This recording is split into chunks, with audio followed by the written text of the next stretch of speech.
I have been unplugging and plugging in this camera system for 2 years. Now this is what, at least the shape, didn't have this on it before, this pattern.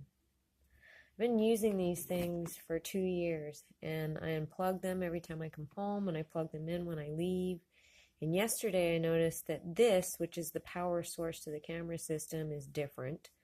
It's got this pattern on it. It was a smooth one-piece thing like this.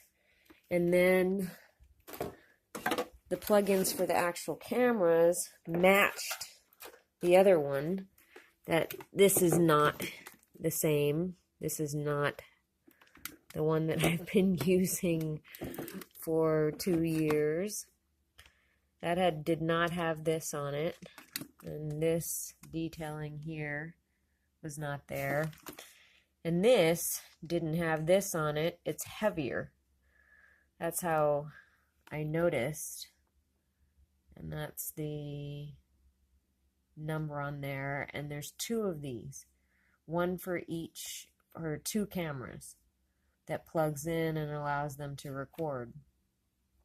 And this one is not the one I've had for 2 years. I've checked the video. I can't find at this point when they came in and did this, but they did it at some point.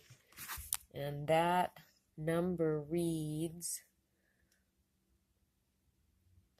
101700059 CXAEBGG21653CA. And there's another one, but I'm not going to use that. So this I found in my stuff. It goes to something else, but I'm taking one of these and replacing it with this.